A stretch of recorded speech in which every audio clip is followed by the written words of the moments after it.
अस्सलाम वालेकुम नाज़रीन, इस वक्त मैं इलाहाबाद वार्ड नंबर 2 राना असलम का कारखाने पे मौजूद हूँ, जहाँ पे पंजाब बार के मेंबर राना सईद अख्तर साहब मौजूद हैं और सूबाई असम्बली के उम्मीदवार मियाँ हम्बल सना करीमी साहब जो उम्मीदवार हैं, उनके चीफ सपोर्टर राना सईद अख्तर साहब हैं। हम उनसे ये पूछेंगे कि राना साहब जो ये आज़ाद उम्मीदवार के तौर पे सना खाला करीमी के साहबजादे जो ज़िला कसूर के डिस्ट्रिक्ट कसूर के नायब नाज़िम रह चुके हैं, उनकी जो आज़ाद पोजीशन है वो किस हद तक आप देख रहे हैं?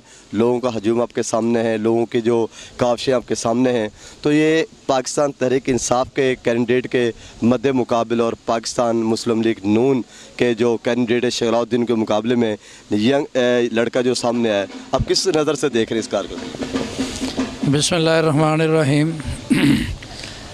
जी बहुत शुक्रिया आपका ज़फ़र साहब। मैं आपको बताऊं कि ये जो आज़ाद इलेक्शन लड़ने का फ़ैसला होता है ना जी, ये एक बड़ा मुश्किल फ़ैसला होता है, लेकिन इसमें मौजूदा सूरत हाल में हमने देखा है कि यहाँ पे एक एक दिन में दो दो जमातें बदली जाती हैं, तो जमातों का अपना स्टैंड भी कोई नहीं नज़र आता।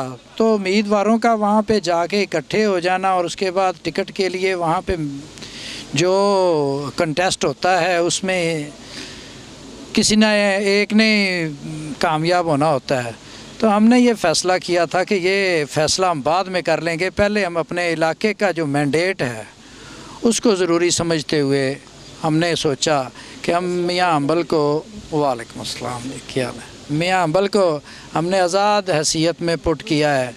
मियाँ सानी साहब डिस्ट्रिक्ट के नायब नाज़िम रहे हैं और एक बहुत अच्छी शोहरत एंजॉय कर रहे हैं वो, तो मतलब इस इलाके में आप मुझे देख लें कि मैं उनको सपोर्ट कर रहा हूं, तो मेरा उनके साथ बरादरीज़म का कोई ताल्लुक़ नहीं है।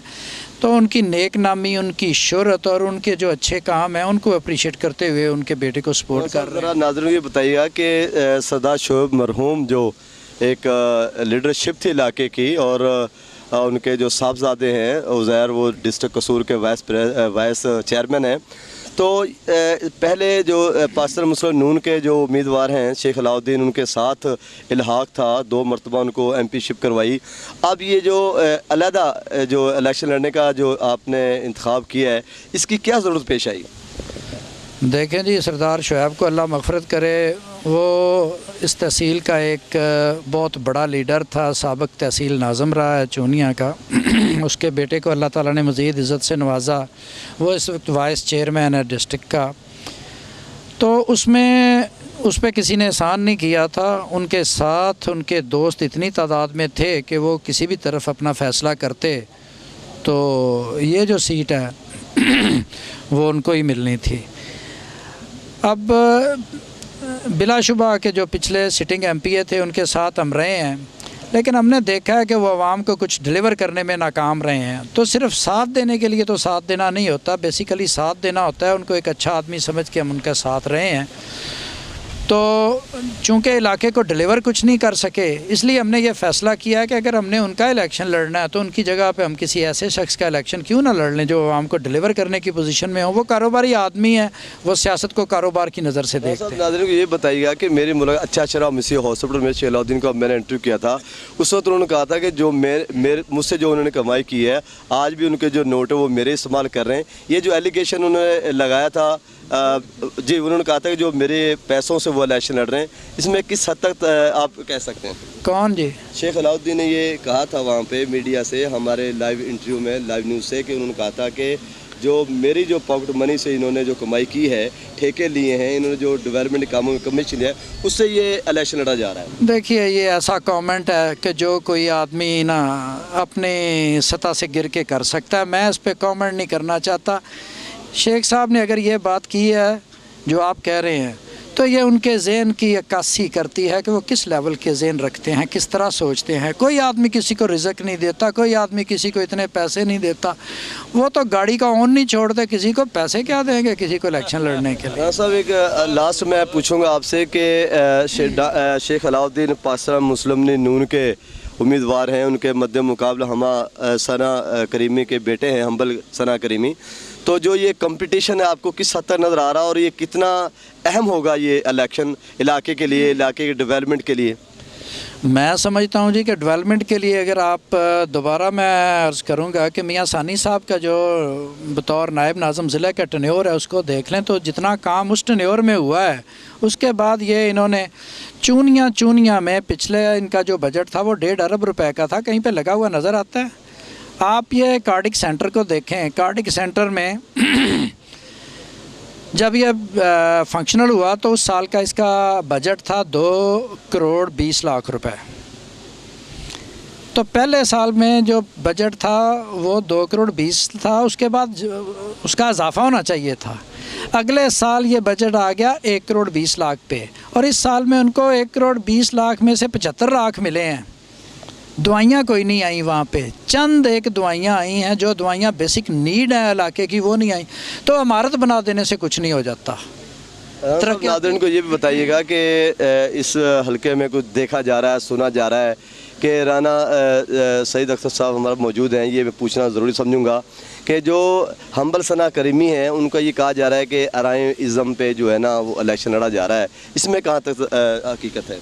मैं आपके सामने बैठा हूँ, सारी उम्र का मेरा ताल्लुक़ है। मियाँ सानी साहब के ग्रुप से मैं चूनिया सिटी का नाज़म भी रहा हूँ, मियाँ सानी साहब के ग्रुप से मैं चूनिया सिटी का काउंसलर भी रहा हूँ। तो अगर मैं आपके सामने बैठा हुआ हूँ, राना असलम साहब के डेरे पे आप बैठे हुए हैं जहाँ पे ये इकट्ठ का एहतमाम किया जा रहा है, तो ये बरादरीज़म का नारा, बरादरी तो हर आदमी की शनाख्त होती है, उनकी भी है, ज़ाहिर है अल्लाह ताला की मर्ज़ी है, वो किसी शख्स को किसी भी घर में पैदा करता है। ये भी बताइएगा कि जो सुबह कौमी असम्बली NA 139 में कौन सी पार्टी को सपोर्ट पार्ट कर रहे हैं आप, पाकिस्तान तहरीक इंसाफ को या पाकिस्तान मुस्लिम यूनियन को? देखें जी, हम अपना आज़ाद इलेक्शन लड़ रहे हैं, तो हम इस पोजीशन में नहीं है कि हम पार्टियों पे कमेंट करें।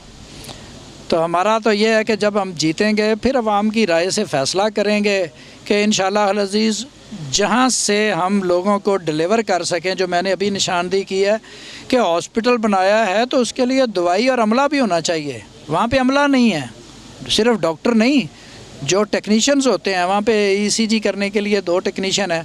आप 24 घंटे के लिए हॉस्पिटल खोलते हैं तो वहाँ पे क्या होना है? तो हम इसलिए इस वक्त किसी जमात को सपोर्ट करने की पोजीशन में नहीं है। हम अपना इलेक्शन लड़ रहे हैं इस इलाके के टिकट पे, इस इलाके के मैंडेट पे, और इंशाअल्लाह अल अज़ीज़ जो हमें रिस्पांस मिल रहा है उस रिस्पांस के बाद इस वक्त हम समझते हैं, पुर यकीन है अल्लाह ताला की रहमत से कि इंशाअल्लाह ताला इलेक्शन हम्बल जीतेगा, और उसके बाद हम आपको बताएंगे कि हम बरादरीज़म के कायल नहीं हैं। कौन से कैंडिडेट पे फोर्स कर रहे हैं? आपका मुकाबला पाकिस्तान तहरीक इंसाफ के कैंडिडेट से हो रहा है या पाकिस्तान मुस्लिम यूनियन के कैंडिडेट से हो रहा है? देखिए जी, ये बहुत मुश्किल सवाल है आपका कि हम बताएं कि हमारा मुकाबला किससे है, लेकिन मैं समझता हूँ कि जो लोग इक़्तिदार में रहे हों और 2-3 टेन्योर उन्होंने गुजार लिए हों, उनके साथ तो बहुत सारी दुनिया होनी चाहिए। और हम मेन स्ट्रीम उनके जो अलाइड थे, सरदार शुएब का ग्रुप था, मेरा ग्रुप था, मियाँ सानी साहब का ग्रुप था, हम उनसे अलहदा हो गए, तो मैं तो उनका इलेक्शन कहीं पे नहीं देखता। जी नाज़रीन, हम बात कर रहे थे राना सईद से जो पंजाब बार के मेंबर हैं और चूनिया के नाज़िम रह चुके हैं। उनकी गुफ्तगू से ये लग रहा है कि कितना पुरजोश हो सकता है 178 सूबाई असम्बली का इलेक्शन। एक तरफ पाकिस्तान पीपल्स पार्टी का तो कैंडिडेट मौजूद है लेकिन उसकी कोई वर्थ नज़र नहीं आ रही। अलबत्ता पाकिस्तान तहरीक इंसाफ का जो कैंडिडेट है उसके ऊपर पाकिस्तान PTI के जो कैंडिडेट हैं डॉक्टर अज़ीम ज़ाहिद साहब, उनका एक अपना वोट बैंक है। दूसरी जानब पाकिस्तान मुस्लिम यूनियन के कैंडिडेट हैं। देखेंगे 25 जुलाई को क्या रिज़ल्ट निकलता है। तो नाज़रीन इजाज़त दीजिएगा, मिलेंगे थोड़ी देर के बाद।